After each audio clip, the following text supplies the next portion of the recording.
Hello and welcome to another Rocket Dollar YouTube video. This is Brendan Walsh, head of partnerships at Rocket Dollar. You probably have seen me or Nick Gonzaga on some other webinars.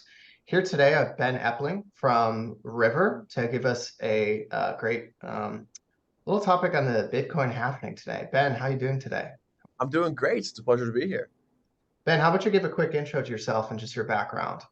Yeah, for sure. I'm a relationship manager here at River. So we're a Bitcoin only financial services firm. So brokerage, mining, lightning, kind of multifaceted. Been with the team here for about 3 years now, and yeah, serve in the relationship management department. So work a lot with institutions, private clients, entities like solo 401ks, self-directed IRAs, things of that nature, ensuring they have a good experience on the platform. Great. And Ben's team and my team, we work together on some investors that are looking to invest through a self-directed IRA, and they're obviously also looking to invest in Bitcoin. Sometimes they're also asking us about Bitcoin mining as well. But today, Ben, we had talked and we really wanted to do a little bit of content just on the halving coming up. So when exactly is the next halving coming up? We check on that. So the halving is scheduled, I guess, roughly for April of 2024 is when that's likely going to happen. It happens roughly every 4 years, just based on the kind of Bitcoin algorithm, the mechanism in which times that right. A block is found every 10 minutes. If you extrapolate that out, about every 4 years, we should have a halving, which obviously we can dive deeper into what that means. But it should happen here in April of 2024. Okay. And first, before we talk about what the halving actually is, hardcore Bitcoiners really just already know all about this, but let's make sure people just getting up to speed on this understand. It's very important to explain just for a minute what is a Bitcoin miner first. So I'll go and then Ben, you can fill in some great color. So from my understanding, Bitcoin mining, it works on proof of work, which is again a term to explain, but bear with me is there's a lot of computers and miners around the world that are helping make sure the Bitcoin network operates. So they make sure that, Bitcoin transactions keep flowing and keep operating each day, each minute, through these sections and chunks called blocks. So, that used to be a lot of people just with their computer at home. Now today, it's kind of much more like a big server farm that you see, on TV or something like that, run by big power stations. So these computers are all running to go through all these Bitcoin transactions, and they're all fighting to get the block to get this reward and get a little bit of Bitcoin that goes into their account as a reward. So Ben, please fill in. That was kind of a layman's Yeah. explanation. Please fill anything you can about miners. Yeah, for sure. And even kind of on the layman side as well, from a high level, right? What miners are doing is they're solving a very complex math problem. They're looking for the right answer to that math problem. It's kind of the best framework to think about it from a very simplistic term. So they're actually running what's called SHA-256, which is the proof of work algorithm. So they are consuming energy, right? They are computers, as you mentioned, all across the globe, decentralized. They're consuming energy. They're using that energy to run that algorithm. That algorithm is then processing blocks. And when they find, or if they find a new block, they get paid out via a block subsidy, which is the subsidy in which the Bitcoin miner, the incentive the Bitcoin miner receives to be running the algorithm and to process those blocks. So a little complex in that manner. But what that proof of work does, right, is it imposes a cost on producing those blocks. And by imposing that cost, it prevents spam, it prevents DOS attacks. It also imposes a cost in the creation of new Bitcoin. So it enhances that scarcity piece. It encourages decentralization because people are sourcing cheaper energy sources, whether that's renewables, non-renewables, things of that nature. So it really just creates a good incentive network in order for those miners to be plugged in the best manner possible. I know you mentioned some home miners, people used to mine their home. Some people still do. It's getting harder and harder to do that as more professional miners pop up with new energy sources, as I mentioned, with more advanced technology, more advanced chips, and kind of really elevating the mining industry as a whole. So it gets harder and harder to compete with them. But you can't pool your miners as well to help that. Yeah, and a big theme that I'm hearing, is constantly working on, if you have a stock of miners working, you constantly need to improve that and be competitive. And that word, that incentive. So keeping all this running, they incentivize miners to be competitive with each other and keep their computer rigs full of energy, hopefully cheap energy for them is what they're looking for, and running efficiently. Yep. Okay. All right. So now that we've gone over some basics of what is a miner, can you go back again to that the actual happening, what that is, that reward changing in the algorithm? Yeah. So what that means, right, is the halving means every 4 years, roughly every 4 years, um, the block subsidy, so that incentive every 10 minutes that miners receive for processing blocks along the blockchain, that gets cut in half. So you're decreasing the new supply or new circulating supply that is being put out there onto the market, onto the network as a result of that halving. So it just decreases that issuance rate, for lack of better terms, of Bitcoin. That's typically, I guess when you extrapolate that out across the 4 year cycle, the last Bitcoin will be mined in 2140, just for frame of reference for anyone curious. So we have a long while to go, but over those next 120 years, every 4 years, that subsidy gets cut in half for miners, and then therefore new circulating Bitcoin as well. Um, And something I see from, the average Bitcoiner, like they may understand a lot about mining, or they might be more of a novice and don't understand, every single intricacy of it. But they're always watching these happenings. They're seeing how it might change or affect the price. And they're always it's a big news event in the Bitcoin community. And as crypto has become more popular, people are kind of watching this event. So, what kind of economic factors tend to hit this when this reward kind of gets smaller? What's happening to kind of the supply and demand of Bitcoin at this time?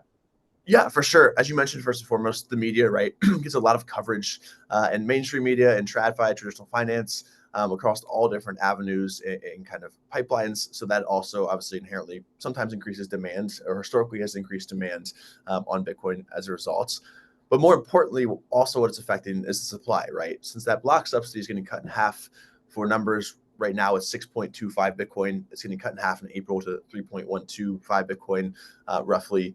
So to put numbers behind that. But when that supply or new circulating supply gets cut in half, inherently, historically speaking, as that new circulating supply is cut in half, if demand even just remains the same, if not rises after the halving, then inherently should or could increase the price of Bitcoin, or the clearing price, essentially, the price of which the people in the market are willing to sell as a result of that supply cuts. So that's kind of the general market demands, but then also tying that with the media coverage that sometimes can increase that demand side even beyond that supply cut. All right. And to help people understand this on a practical, just like take down the scale, we're talking about the whole Bitcoin network. Let's take it down to just one miner. So if one miner was, doing activity, they're next to a power station in Texas, and, they generate, let's say 100 Bitcoin, and they're selling 100 Bitcoin. What happened after the happening is they're only generating 50 Bitcoin if they don't change anything about their setup. Is that roughly correct? Yep, exactly correct. Exactly correct. Assuming all else the same in that fixed scenario, and also if given that kind of simplistic scenario, another kind of point on this the market demand side and supply side, miners typically exert a selling pressure on the market because, as I mentioned earlier, for proof of work, you're taking energy and you're converting that for proof of work. That's very expensive. So miners typically will sell out of their Bitcoin to cover those operational costs, paying their utility bills. So as that having its cut in half, that selling pressure also typically gets alleviated a little more and more and more as those miners have less Bitcoin to also sell in the markets as well. So just an interesting point to note.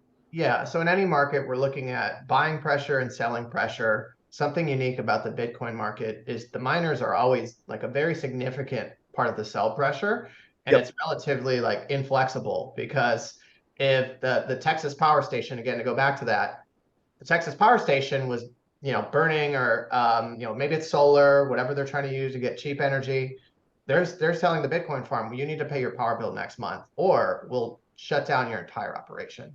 So for a lot of people, they can try and just look at this even casually or with an analytical sense. They say, okay, this Bitcoin miner has to sell the Bitcoin just like they did the last 12 months of the year.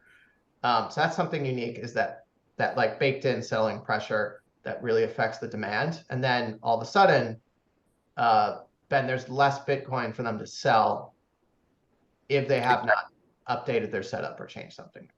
Yep, exactly correct. Okay. So, we're not market analysts here. We want to make that very clear. We're not going to make any Bitcoin price prediction for the next part of the video. But typically from what I see, Ben, the halving always seems a really bullish time, at least verbally. There's a lot of analysts that are always talking about bullishness.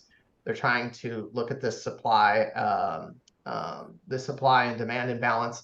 And there's just some evidence of that. I don't have to be predicting. It typically helps the Bitcoin market, and it also helps other crypto coins as well, because people are paying attention to the happening. They're seeing this supply demand change, and then they're also seeing if they should explore other parts of the crypto market. So we kind of talked about that buy and sell pressure. And it's in April, correct? When this happening? Yes. Yep. That'll be in April. And as you mentioned, obviously, without giving price predictions or financial advice, historically speaking, for the previous halvings, it is good for the Bitcoin exchange rate, whether it's a mix of the demand driven from media coverage, whether it's a mix of the supply cut, as we mentioned, the sell pressure decreasing, a mix of all of those different factors. Historically speaking, it has helped significantly the Bitcoin price. Post halving, we typically don't see it immediately. It could be a 12, 18 month kind of cycle in that sense. But it typically, historically speaking, has helped. Yeah, and something I see just from me talking to clients, there's always different type of clients and there are different types of investors. There's some investors that are always so early, and then there's other investors that are their fear of missing out, and they're coming at the very end of these crypto trends, trying to understand them. So you have to know some crypto investors might say something to you because they are very hardcore. They're watching all this crypto news exactly the day it drops, or even anticipating months or years in advance these events. Other investors are, frankly, late in the uptake, and they're trying to all these investors are trying to watch this price action. Not all of them are right, but just know kind of who you're listening to. You're listening to someone that is maybe way too early or too late. It helps you as an investor to know kind of what information you're getting and who is it coming from.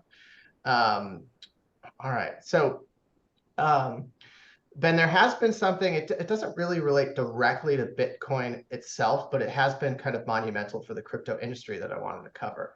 The Ripple case, we've already seen some changes kind of coming in from the industry in it. So the Ripple case with the SEC, I'm not going to go into every single bit of the case law, but Ripple, another cryptocurrency, won their case against the SEC, and that was seen as pretty different because a lot of the crypto exchanges, businesses, a lot of these businesses have been settling with the SEC. A lot of the messiest of the last couple of years, and the crypto industry has taken a couple huge, pretty big hits. We don't need to go into all that today, but the Ripple case has really been, I've seen it already take some pressure off the industry. We've seen a couple crypto companies challenging in court against the SEC now, or even winning their rulings. So the SEC pressure, I would still say it is strong on a lot of the crypto industry, but Ben, have we seen it decrease a little bit from my view? Yeah, I definitely agree with that. And that kind of case definitely opened the floodgates a little bit, right? We saw Grayscale get their kind of victory with SEC as well. As you mentioned, there's other companies, other cases that have seen recent victories with the SEC where we didn't really see that over the last few years until this year. So it is more bullish in that sense. And obviously, there's a lot of spot Bitcoin ETFs that have applied to be listed via the SEC, and a lot of these court cases are setting the precedent for that. So a lot of people in the industry think there's a chance, or a good chance, that a spot Bitcoin ETF could be approved as a result of that. Obviously, no one knows at this time. Maybe if we did this call in 12 months, we would know. So stay tuned for that. But if those were to get approved, as you mentioned, or as we previously mentioned, on those market kind of demands, it's definitely going to increase the demand for Bitcoin, right? Because those ETFs have to hold spot Bitcoin on behalf of the ETF. So obviously, there's a lot of complexity in that regard, but definitely a lot of bullish and it kind of signals going on the SEC side, while there also still is pressure clearly as well. Yeah, and just if you're not a Bitcoiner that's already watching this, the Bitcoin ETF will probably be one of the biggest bullish or bearish signs if somehow it's still not approved, that we might see a decrease. If it is approved, or it leaks out that one is coming in a couple days or weeks, we'll probably see a lot of bullish sentiment explode about that. And the reason why, Ben, you went into it, grayscale was another big change. That SEC pressure has decreased a tiny bit, but also Congress is trying to give us some clarity as far as cryptocurrency regulation. That is not here yet. That is still working through the long, slow halls of Congress for any bill. So, those are things really to watch, which is this video keeping you aware of things to watch. There's crypto cases out there in the world. You'll see companies winning or losing those. You'll see Congress may or may not be in the next year or 2 years trying to deliver a bill that delivers some more regulatory clarity. And then there's also a Bitcoin ETF and other crypto ETFs. Those are 3 things that are great to watch out for just so you as an investor and educate yourself as you research more about this space. Ben, thank you so much for coming on today, just for this short educational video. I'm really happy that we could get this out there. Yeah, it was a pleasure. Thanks for having me.